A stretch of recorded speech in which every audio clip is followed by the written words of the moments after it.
Namaste everyone.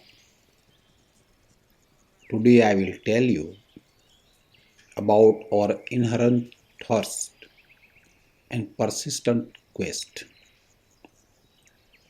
You may have heard or read the story of Gautam Siddhartha, the Buddha. He was born as prince to Shuddhodhan, chief or king of Sakya Republican in India. And there he was having everything of material world, power, post, prosperity, pomp, pleasure, wonderful wife Yasodhara, company of unlimited courtesan, multiple palaces for each season. He has seen only evergreen facets of life. It is said that while on the way to inaugurate youth festival, he first ever saw a skinny old aged man, and then an ailing patient, and then procession of dead men, followed by obedience of some saja, and his inner calling, Pranav ki Pukar, was triggered. He felt the full moon day is meaningless when darkness of death is overshadowing the life. Youth and youth festival are meaningless when pain and misery is dominating the life. He found everything meaningless and decided to quit the palace, move in the forest in search of something which is beyond death, which is existing prior to birth, which no one can deprive of him. It is said that he was blessed with his only son Rahul on the same full moon day, and there was celebration all around the palace and the whole capital town. But his inner calling was already ignited to find something which is beyond pain, misery, and death. The same night of full moon day, he left palace, family, and capital town and the kingdom without informing his father or wife, without having the last look of his newborn son. Obviously, to move out of palaces, away from wife Yasodhara and just born son Rahul, must have been arduous and soul-searching event. But compared to his inner calling, Prano ki Pukar, the pang of separation would have been nothing.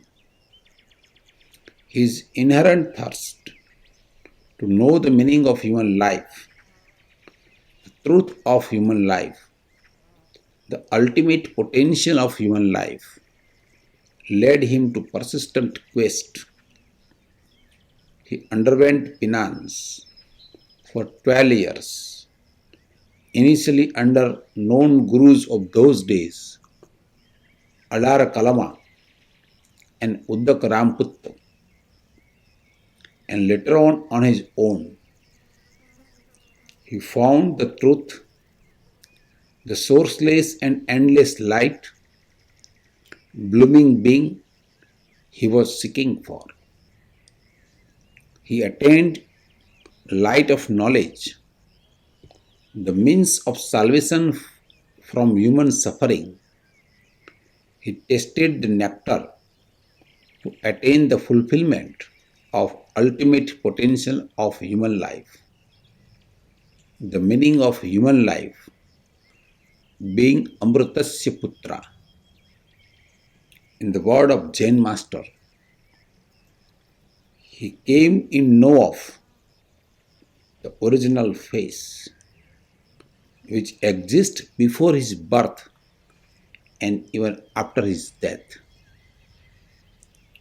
Humans, as such, are pursuing one or other goal to achieve. Some call it the pursuit of happiness. Some would say it well being. Some would say it freedom.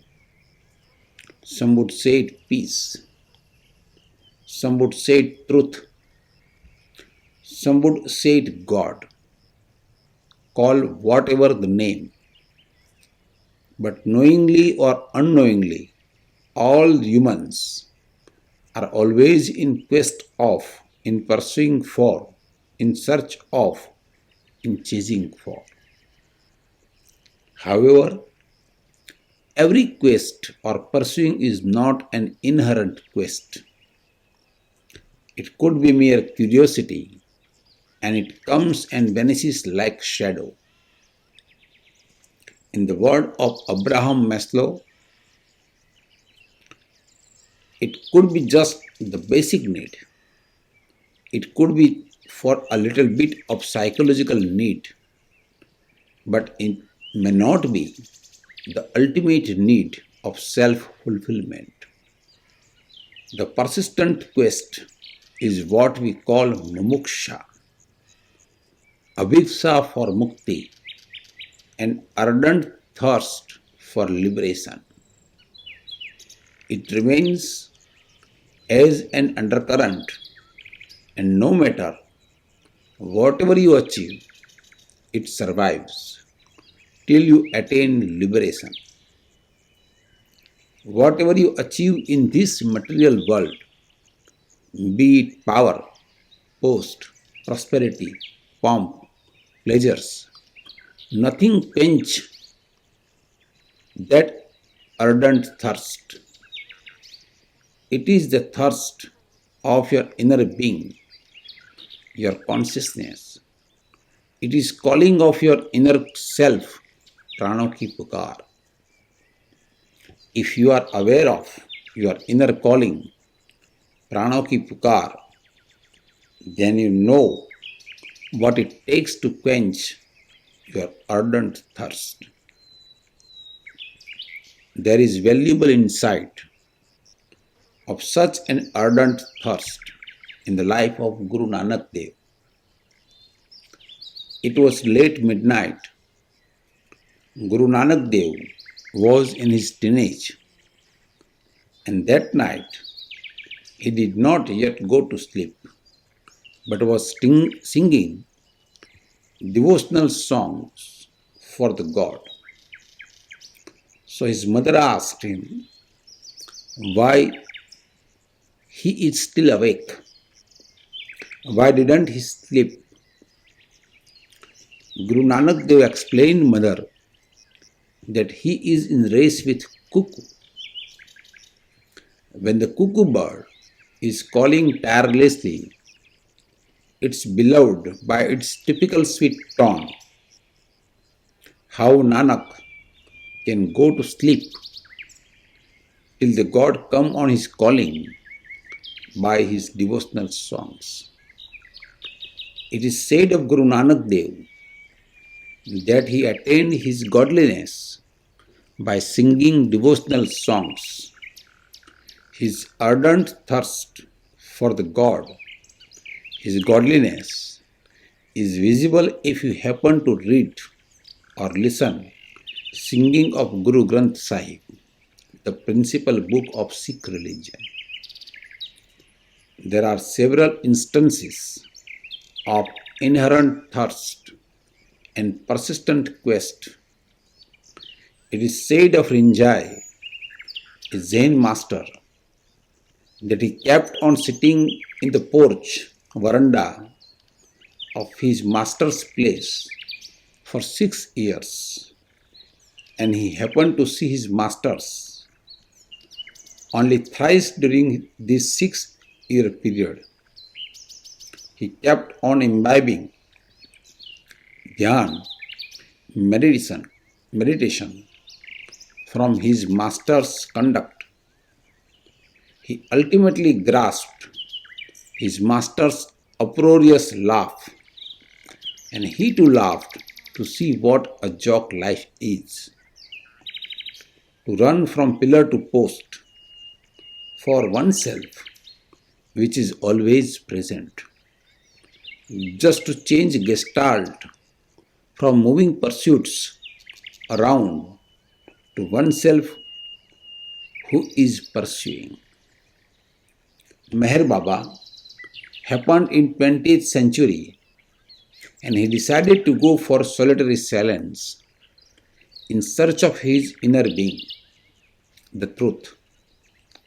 His inner calling, Prano ki pukar, stopped all his doing, engagements, even blinking the eyes, and kept staring at the ceiling for years together.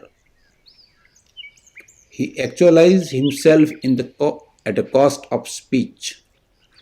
He remained speechless for whole of remaining life.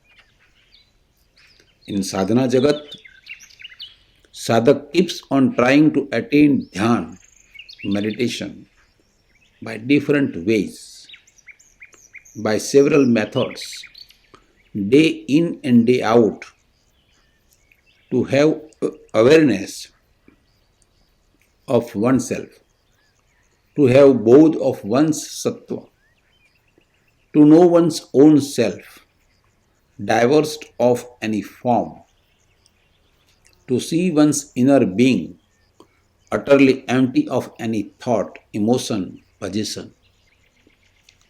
Till the time one is aware of one's essence, actualize one's potential, find one's original face, one is not at ease with oneself, no matter whatsoever is achieved in the material world, be it power, post, prosperity, pomp, pleasures.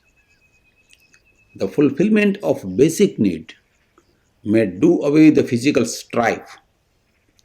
The fulfillment of psychological needs may entertain mind a little bit for some period, but unless and until the ultimate need of self-fulfillment is not fulfilled, one is not at ease with oneself. As sadhak, one is aware of one's inherent and persistent thirst, the undercurrent in one's being of missing something very vital, deeply meaningful, utterly fulfilling.